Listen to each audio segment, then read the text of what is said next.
نحمده ونصلي على رسوله الكريم أما بعد فأعوذ بالله من الشيطان الرجيم بسم الله الرحمن الرحيم قال الله تعالى وإلهكم إله واحد لا إله إلا هو الرحمن الرحيم۔ محترم سامعین،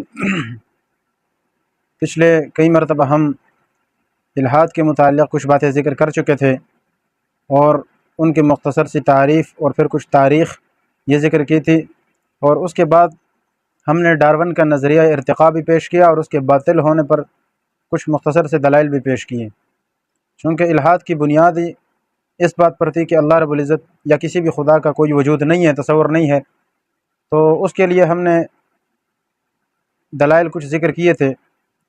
ان دلائل میں سے کچھ دلائل عقلیہ وہ اب ہم ذکر کریں گے اللہ رب العزت کی توفیق سے۔ اس میں تفصیلات تو اور بھی بہت زیادہ ہے، لیکن میں صرف چند واقعات آپ کے سامنے پیش کر کے دلائل عقلیہ سے اس بات کو ثابت کرنے کی کوشش کروں گا کہ خدا تعالیٰ کا وجود ہے، یعنی اللہ رب العزت کا وجود موجود ہے۔ تو اس پر کچھ دلائل ہم ذکر کریں گے۔ تو تفسیر کبیر اور اسی طرح تفسیر ابن کثیر میں مختلف جگہوں پر کچھ واقعات لکھے گئے ہیں، اور کچھ معارف القرآن میں بھی مفتی شفیع صاحب رحمہ اللہ نے لکھے، اور کچھ دلائل الخیرات الحسان میں اور دیگر کتب سے۔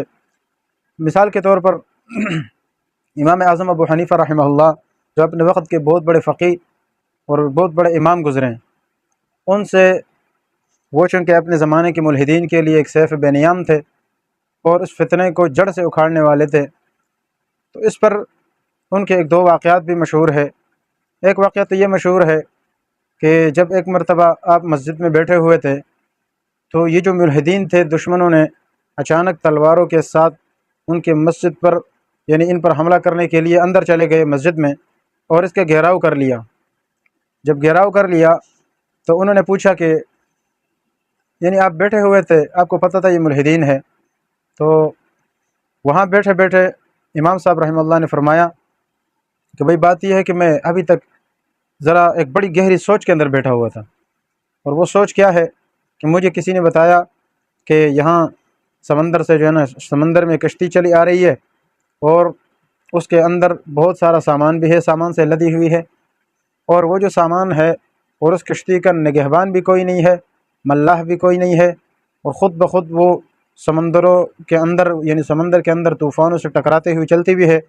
جب طوفان آتے ہیں تو یہ خود اپنا راستہ بنا لیتی ہے اور صحیح طریقے سے اپنے منزل مقصود سے نکلی ہے، اور جو اس کا آخری کنارہ ہے اس تک آرام سے اسی طریقے سے آئی ہے کہ نہ تو اس کو کچھ ہوا، نہ اس کا کوئی سامان کہیں گرا، اور نہ اس کا کوئی نگران ہے، نہ کوئی ملاح ہے، نہ کوئی نگہبان ہے، نہ کوئی حفاظت کرنے والا ہے، نہ اس کا کوئی چلانے والا ہے۔ لیکن ان ساری چیزوں کے باوجود وہ ٹھیک ٹھاک طریقے سے وہ کشتی خود بخود وہاں سے چلتے چلتے کنارے پہ پہنچ گئی۔ میں اس سوچ میں پڑا ہوا تھا، تو وہ جو ملحدین تھے انہوں نے فوراً کہا کہ یہ آپ کیسے عجیب سوچے میں بیٹھے ہوئے ہیں؟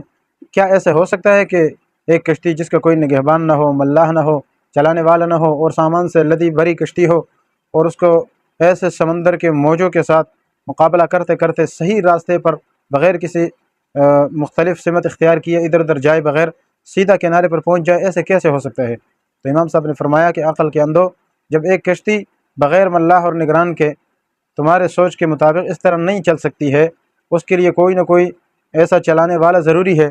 تو اتنی بڑی جو کائنات ہے، جو آسمان، زمین اور دیگر چیزوں سے جو ہمیں نظر آتی ہے، ان ساری کائنات پر غور کرے تو کیا اتنی بڑی کائنات ایک بغیر جو ہے نا خالق کے اور بغیر مالک کے ایسے ہی چل رہی ہے اور گھوم رہی ہے؟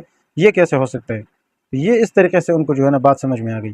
اسی طرح ان کا ایک واقعہ اور بھی مشہور ہے، وہ یہ ہے کہ جب ان سے کسی نے اس بارے میں پوچھا، خدا کے وجود پر دلیل مانگی، تو انہوں نے فرمایا کہ دیکھو، کبھی کبھار ایسا ہوتا ہے کہ انسان وہ چاہتا یہ ہے کہ میری جو اولاد پیدا ہو وہ لڑکا پیدا ہو، لیکن ہوتا کیا ہے کہ لڑکی پیدا ہو جاتی ہے، یا پھر ان کی سوچ یہ ہوتی ہے کہ لڑکی پیدا ہو جائے لیکن اس کے برخلاف لڑکا پیدا ہو جاتا ہے۔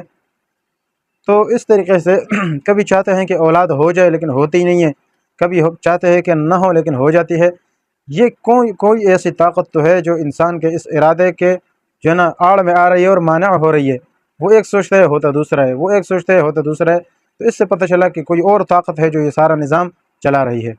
جیسے حضرت علی رضی اللہ تعالیٰ عنہ سے بھی کسی نے پوچھا کیف عرفت ربک، آپ نے اپنے رب کو کیسے پہچانا؟ تو انہوں نے کہا کہ عرفت بفسخ العزائم، میں نے تو اپنے رب کو پہچانا اپنے عزائم، اپنے ارادوں کے ٹوٹ جانے کے ساتھ۔ کیا مطلب؟ کہ جب بھی میں ایک ارادہ کرتا ہوں کہ کل میں یہ کروں گا، کل آتی ہے تو کچھ اور ہو جاتا ہے۔ اسی طرح میں سوچتا ہوں کہ آج یہ کروں گا، کل یہ کروں گا، پرسوں یہ کروں گا، لیکن ہوتا اس کے برخلاف ہے۔ تو میں اس چیز سے سمجھ گیا کہ ارادہ میرا کچھ اور کہہ رہا ہے، اور جو اصل کوئی اور طاقت ہے جو اپنے ارادے کے مطابق کچھ اور کروا رہی ہے۔ تو پتہ چلا کہ سارا اختیار اور سارا سسٹم ہمارا نہیں چلتا، بلکہ ایک خالق ہے اور مالک ہے جو سارا نظام کو چلا رہا ہے۔ امام اعظم ابو حنیفہ رحمہ اللہ کا ایک اور بھی اس طرح کا واقعہ مشہور ہے کہ جب ان کے کسی ملحد سے دہلی سے مقابلہ ہوا مناظرے کے لیے، وقت طے ہوا اور اس وقت میں وہ ملحد پہنچ بھی گیا، سارے لوگ بیٹھے ہوئے ہیں، دیکھا ہے کہ امام صاحب مناظرے میں آئی نہیں، تاخیر ہو گئی، کافی وہ بڑا شور شرابہ کرنے لگا کہ دیکھو تمہارا مناظر آیا ہی نہیں، ہار گیا۔ تو دیکھا کہ کچھ وقت کے بعد امام اعظم ابو حنیفہ رحمہ اللہ تھوڑی دیر کے بعد تشریف لے آئے۔ جب آپ میدان مناظرے میں آئے تو لوگوں نے پوچھا کہ حضرت آپ نے اتنی تاخیر کی وجہ؟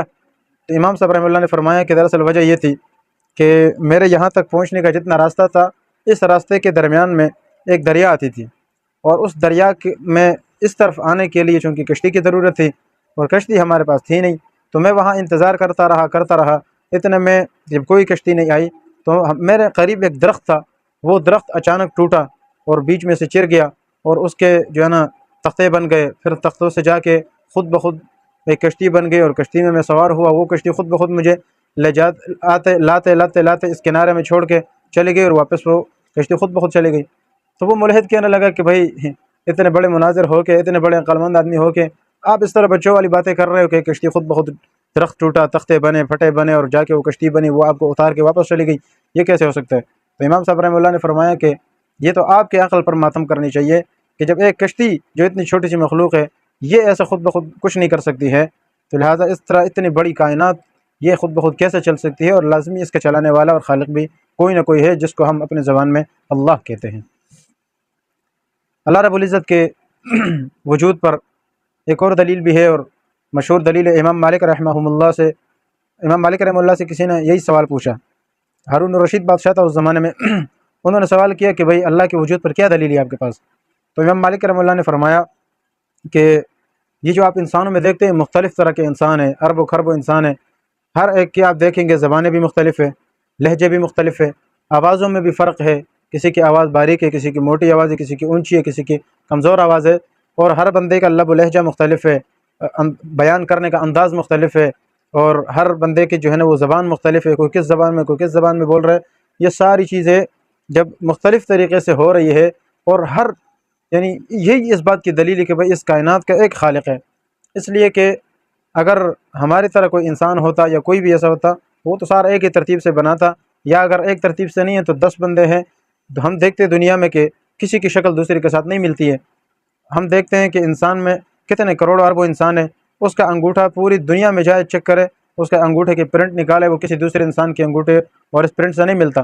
اس کے آنکھ کے جو نقش نکالا جاتا ہے، اس آنکھ کے جو پرنٹ لیا جاتا ہے، وہ پوری دنیا میں کسی انسان کے ساتھ اس کی میچنگ نہیں ہوتی ہے۔ تو اس سے بھی پتہ چلا کہ بھئی اتنی گہرائی میں اور اتنے باریکی کے اندر جا کے ایک ایک چیز کو بنانے والا یہ کوئی ایک ذات ہو سکتی ہے، خود بخود ایسا نظام کہیں بھی نہیں چل سکتا۔ زبردست قسم کی دلیل دی ہے۔ اچھا، ایک اور دلیل بھی مشہور امام شافعی رحمہ اللہ، ان سے بھی کسی داہری نے اس طرح کا سوال پوچھا اللہ رب العزت کے وجود پر، تو امام شافعی رحمہ اللہ نے ان کو ایک مثال دی، اور مثال سے ایسا سمجھایا کہ دیکھیں ایک شاہتوت کا درخت ہے، اس کے پتے ہیں نا، یہ پتے جب گرتے ہیں، یا وہی پتے مثال کے طور پر مکھی بھی کھاتی ہے، شہد کی مکھی بھی کھاتی ہے، اسی طرح جانور بھی کھاتے ہیں، بکریاں بھی کھاتی ہے، گائیں بھی اس کو کھاتی ہے، اور مختلف قسم کے جانور جو ہے وہ اس کو کھاتے ہیں۔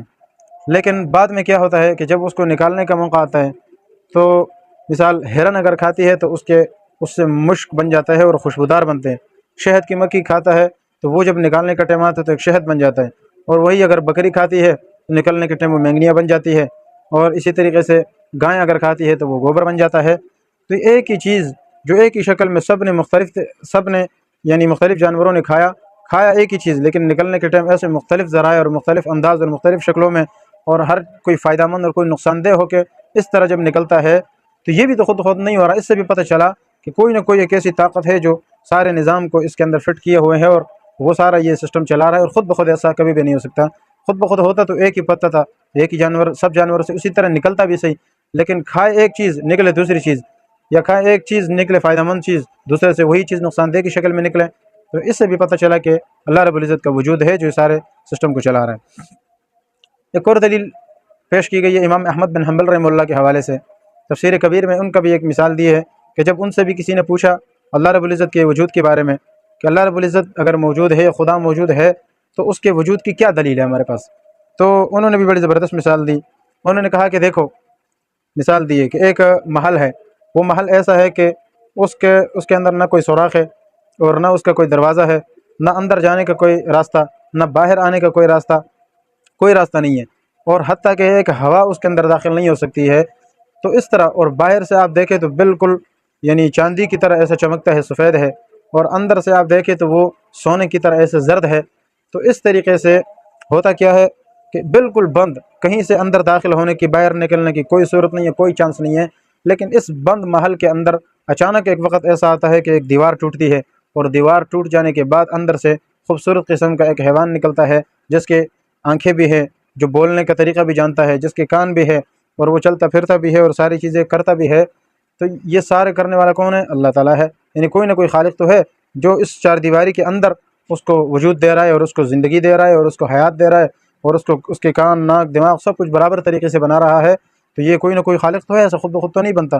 ان کا اشارہ ایک انڈے کی طرف تھا کہ جب ایک انڈا ہوتا ہے وہ کیسے سفید اور اندر سے زرد، ہر طرف سے بند، لیکن اندر سے ایک زندہ جانور نکلتا ہے۔ تو یہ بھی ایک اللہ رب العزت کے موجود ہونے کی ایک واضح دلیل ہے۔ اسی طرح امام جعفر صادق رحمہ اللہ، جو اہل بیت کے مشہور شخصیت گزرے ہیں، ان سے بھی کسی ملحد نے، ایک زندیق نے پوچھا اللہ رب العزت کے وجود کے بارے میں، تو انہوں نے بھی بڑی زبردست مثال دی ہے، اور انہوں نے کہا کہ اچھا یہ بتاؤ، کبھی آپ نے کوئی سمندری سفر بھی کیا ہے؟ انہوں نے کہا جی بالکل سمندری سفر کیا ہم نے۔ کہا کشتی پر سوار ہوئے؟ کہ بالکل ہوا۔ تو کہا کہ ایسا ہوا ہے کہ کبھی آپ پر اچانک موجیں آئی ہوں اور طوفان آئے ہو، سمندر میں آپ بیچ میں پھنس گئے ہو، ایسا کوئی سفر کا واقعہ ہوا ہے؟ اس نے کہا ہوا ہے۔ کہا تفصیل بتا سکتے ہو؟ کہا جی تفصیل بھی بتا سکتا ہوں۔ کہا بتاؤ۔ اب وہ تفصیل بتاتے ہوئے کہتا ہے کہ جب میں سوار ہوا، اتنے میں وہ جو کشتی تھی وہ ٹوٹ گئی، ملاح بھی ڈوب گیا، سمندر میں وہ جو طوفانیں آئیں اس کی وجہ سے ہماری کشتی بھی ڈوبنے لگی۔ جب ہر طرف سے ملاح بھی ختم ہو گیا، کشتی بھی ختم ہو گئی، میں بے سہارا ہو گیا، تو اتنے میں اسی کشتی کا ایک تختہ جو ہے وہ بچ گیا، اور میں نے اس کا سہارا لیا۔ اب جب وہ سہارا لیا تو کرتے کرتے بالآخر وہ جو پھٹا تھا وہ بھی ڈوب گیا، اور میں کسی طریقے سے بالآخر آہستہ آہستہ کر کے سمندر کے کنارے پہنچ گیا اور میں نکل آیا۔ تو انہوں نے پھر امام جعفر صادق رحمہ اللہ نے ان کو سمجھایا اور کہا کہ دیکھیں، جب آپ کی کشتی ڈوب گئی، آپ نے سہارا لیا کس کا؟ ملاح بھی چلا گیا، کشتی کا سہارا تھا وہ سہارا بھی ختم ہو گیا، آپ نے ایک تختے کا سہارا لیا، وہ جو تختے کا سہارا بھی آپ سے ختم ہو گیا، اور آپ نے بالکل اپنے آپ کو ہلاکت کے لیے تیار کر لیا کہ بس اب تو میں نے مرنا ہے۔ کہا بالکل ایسا ہی ہے۔ پھر انہوں نے پوچھا یہ بتاؤ کہ جس وقت آپ نے اپنے آپ کو مکمل ہلاکت کے لیے تیار کر لیا تھا، تو اس وقت آپ کے ذہن میں کوئی تمنا آئی تھی کہ کاش میں بچ جاؤں؟ انہوں نے کہا بالکل میرے ذہن میں یہ تمنا آئی تھی دل میں کہ کاش کہ میں بچ جاؤں، یہ تمنا لازمی میرے دل میں آئی تھی، کیونکہ موت کا خطرہ تو سامنے موت تھی۔ تو انہوں نے فرمایا کہ دیکھو، جب آپ ہر طرف سے نا امید ہو گئے، بے سہارا ہو گئے، اس وقت ایک ہی امید تھی کہ میں بچ جاؤں، جبکہ بچانے کے کوئی چانس اور اثرات نظر نہیں آ رہے تھے، اس وقت بھی آپ بچ کے نکل گئے موت کے منہ سے اور باہر نکل گئے۔ تو یہ اس سے بھی پتہ چلا کہ وہاں بچانے والا تو کوئی بھی نہیں تھا، لیکن آپ کے ذہن میں تو یہ تھا کہ کوئی نہ کوئی تو بچائے گا۔ یہ ذہن میں تھا یا نہیں؟ وہ شرمندگی سے سر نیچے کر کے بولنے لگا کہ جی بالکل میرے ذہن میں تھا کہ کوئی بچائے، میں وہی بچانے والا تو اللہ ہے۔ اسے زبردست مثال دی۔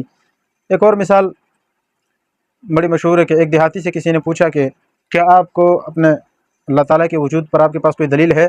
تو انہوں نے کہا کہ سبحان اللہ، یا سبحان اللہ۔ انہوں نے تعجب سے کہا کہ اللہ تو پاک ذات ہے۔ جس آدمی تعجب سے کہتا نا عجیب بات ہے، ان البعرۃ تدل علی البعیر، ایسا سمجھایا کہ یہ جو کبھی آپ دیکھتے ہیں نا مینگنی زمین پر پڑی ہے، جب آپ مینگنی دیکھتے ہیں یہ دلالت کرتی ہے کہ یہاں سے اونٹ گزرا ہے۔ اسی طرح یہ اونٹ کے چلنے پر وَإِنَّ الْأَقْدَامَ وَإِنَّ الْأَثَرَ تدل علی، یعنی جو پاؤں کے جو نشانات ہوتے ہیں، وَإِنَّ أَثَرَ الْأَقْدَامِ يَدُلُّ عَلَى الْمَسِيرِ، پاؤں کے نشانات یہ دلالت کرتی ہے کسی چلنے والے پر کہ یہاں سے کوئی گزرا ہے۔ اسی طرح وَالرَّوْثَ عَلَى الْحَمِيرِ، یہ جو گوبر ہے، لید ہے، یہ گدھے کے جانے پر دلالت کرتا ہے۔ گوبر اگر مثال لید پڑی ہے تو پتہ چلا کہ یہاں سے کوئی گدھا یا کوئی بھی چیز گزری ہے۔ اسی طریقے سے فَالسَّمَاءُ ذَاتِ الْبُرُوجِ، بس ایسا آسمان جو ایسے برجوں والا ہے، اور وَأَرْضٌ ذَاتُ فِجَاجٍ، اور ایسی زمین جو مختلف راستوں والا ہے، و بحار ذات اور اسی طرح سمندر جو کہ مختلف امواج والا ہے، یعنی موجیں اس کے اندر آتی ہے. الا یدل علی ذلک، کیا اس طرح کی چیزیں یہ اللہ کے ذات پر دلالت نہیں کرتی ہے؟ یعنی جب اتنی چھوٹی چھوٹی چیزیں آپ دیکھتے ہیں وہ کسی نہ کسی چیز کے وجود پر دلالت کرتی ہے، تو کیا ہوا کہ اتنا بڑا آسمان اور اتنی زمین اور آسمانوں کے اندر یہ سمندر اور پھر اس کے یہ طغیانی اور موجیں، یہ ساری چیزیں کیا کسی ایک ذات پر دلالت نہیں کرتی ہے؟ کرتی ہے یقیناً. جس ذات پر کرتی ہے اسی کو ہم اللہ کہتے ہیں. تو یہ مختلف طریقے سے دلائل جو ہے نا اس بات پر ہے کہ اللہ رب العزت کیا ہے، موجود ہے. تو آخری بات وہ یہ ہے کہ ایک مثال یہ بھی دی جاتی ہے کہ آپ کسی ملحد سے پوچھیں کہ آپ کی عمر کتنی ہے، وہ آپ کو مثال 20 30 40 یا 50 کوئی بھی سال 60 سال بتائے گا، یعنی اپنے اندازے کے مطابق. یا تو ٹھیک بتائے گا یا اندازے سے. اچھا پھر آپ اس سے پوچھیں کہ کیا آپ خود بخود پیدا ہوئے ہیں یا کوئی کسی نے آپ کو پیدا کیا؟ اب یہاں دو صورتیں ہیں. خود بخود تو پیدا نہیں ہو سکتا، اس لیے کہ اگر خود بخود، وہ تو اس نے کہا ہے کہ میری عمر اتنی ہے. اگر خود بخود پیدا ہوتا تو واجب الوجود ہوتا، یعنی اس کا پہلے سے وجود نہ ہوتا. اب واجب الوجود وہ ہوتا ہے کہ جس کا وجود شروع سے ہو اور کسی کا محتاج نہ ہو اور بالکل ابدی ہو اور اس پر کوئی بھی پہلے عدم نہ آیا ہو. یعنی ایسا نہ ہو کہ پہلے وہ موجود نہ ہو اور پھر وجود میں آیا ہو، ایسے ذات کو واجب الوجود کہتے ہیں. تو انسان تو خود واجب الوجود ہو نہیں سکتا کیونکہ یہ بات میں وجود میں آیا ہے اس کے اقرار کے مطابق. اچھا اس کا مطلب کوئی پیدا کرنے والا ہے. اب جو پیدا کرنے والا ہے اس میں بھی پھر دو صورتیں ہیں، یا تو وہ جو پیدا کرنے والے وہ خود ممکن الوجود ہے یا واجب الوجود ہے. ممکن الوجود کا مطلب یہ ہے کہ اس کا خود اپنا ہونا یہ ضروری نہیں ہے، ممکن ہے، یعنی ممکن ہے کہ ہو اور ممکن ہے کہ نہ ہو. تو کہتے ہیں کہ یہ ممکن، اگر اس کا موجود ہونا ممکن ہے تو یہ بات بھی غلط ہے، یعنی وہ بھی خدا نہیں ہو سکتا. اس لیے کہ جو ممکن ہوتا ہے نا اگر وہ ممکن ہے یعنی اس کا وجود ہونا یا نہ ہونا ممکن ہے تو ظاہر اس کا بھی پھر کوئی وجود ہوگا، پیدا کرنے والا ہوگا. پھر وہ بھی اگر ممکن ہے تو اس کا بھی کوئی پیدا کرنے والا ہوگا، پھر وہ بھی ممکن ہوگا اور اس کا بھی پھر کوئی پیدا کرنے والا ہوگا، وہ بھی ممکن. تو اس طرح ہر ایک کا وجود اگر ممکن ہو تو یہ ہر ایک کی کوئی ابتدا ہوگی. پھر اس طرح چلتے چلتے چلتے یہ ایک لامتناہی سلسلہ چلے گا، اور یہ چیز منطق کی اصطلاح میں اس کو تسلسل کہتے ہیں، اور تسلسل باطل ہے. بالآخر اس کو کہیں نہ کہیں پر جا کر رکنا ہی ہے. تو جس ذات پر جا کر اس نے پھر رکنا ہی ہے اسی کو واجب الوجود کہتے ہیں، کہ جس کے بعد کوئی وجود نہ ہو، اور اسی کو ہم اپنی زبان میں اللہ کہتے ہیں. یہ کچھ مختصر دلائل میں نے آپ حضرات کے سامنے ذکر کر دیے ہیں. انشاءاللہ اس پر مزید دلائل قرآن و سنت سے بھی پیش کریں گے. دعا ہے کہ اللہ رب العزت ہمیں دین کو صحیح طور پر سمجھنے اور اس پر عمل کرنے کی توفیق عطا فرمائے. وآخر دعوانا الحمدللہ رب العالمین. يرفع الله الذين آمنوا منكم والذين أوتوا العلم درجات والله